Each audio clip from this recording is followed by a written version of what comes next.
What's happening, guys? Back again with another video. If you can see, I have a kind of different setup today. I'm filming in a different room, so let me know if this is something that I should be doing more often in this kind of room. And the reason for that is because I'm doing I'm reacting to a different kind of video. Okay, so today I'm going to react to, if you use a smartphone, you need to see this right now, by Kwik and Sinek. So Sinek, I don't know how to say his name. Anyway, so I think it's more of a serious type of video to kind of take in, what's being said. So anyway, let's get right into it and see what this is all about. I can't even imagine what the suicide and homicide and just the rates of depression, and accidental deaths due to overdose are going to look like in the future. Yeah, I've seen this guy. It's going to reach epidemic proportions. It's already, the statistics are already alarming, and yet nobody's sounding any alarm bells. Digital dementia. This is a real medical term right now. This is the idea that we're outsourcing our brains to our smart devices. We're so reliant on our smartphones that our smartphones are making us stupid. Does that make sense? I mean, it's convenient. I don't want to memorize 500 phone numbers, right? Nobody wants to do that. But we've lost the ability to memorize one. Like if I give you a 7-digit number now, how difficult? Would it be you find that kind of difficult to memorize, like a phone number that you used to do years ago? Yes or yes? Because if I take my arm and I put it into a sling for 6 months, does it stay the same? Would it even grow stronger? It would what? It would atrophy and grow weaker. Same thing with your mental muscles. If you're relying on your phone to keep your schedules, your to-dos, do simple. I went out to dinner with 10 people recently. There was 10 of us. And 3 people at the end pulled out their phones to divide the bill by 10. Wow.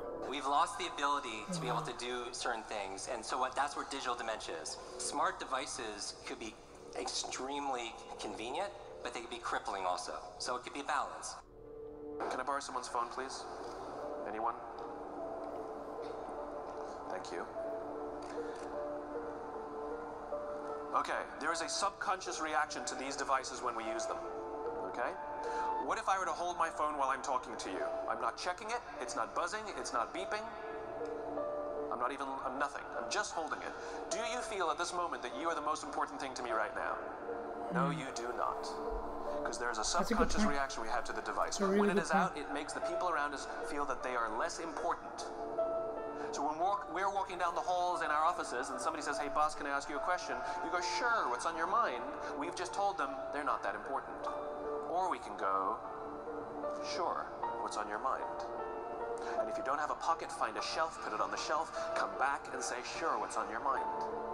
When we show up to a meeting, or a lunch, or a dinner, with our colleagues, our clients, or our friends, or our families, and we put the phone on the table, we have announced to everyone in the room that they are not that important to us. And by the way, putting the phone upside down is not more polite. My favorite one is in the meeting or at a lunch with someone that the phone will ring and the caller ID will pop up and they will go, "I'm not going to get it." Oh, so magnanimous.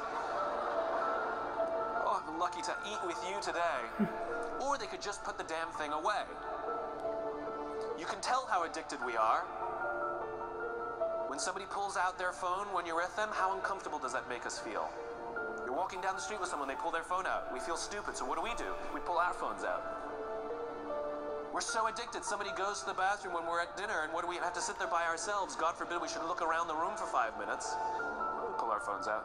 Meetings, awful. What do we do when a meeting happens, right? Everybody's sitting waiting for the meeting to start. Bob's running a few minutes late. Bob's here? Okay, start the meeting. Do you know when relationships are built?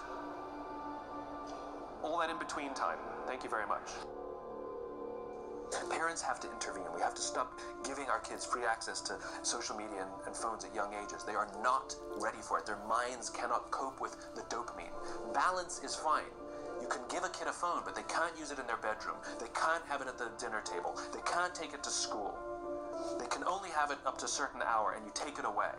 They're children. You can take the phone away.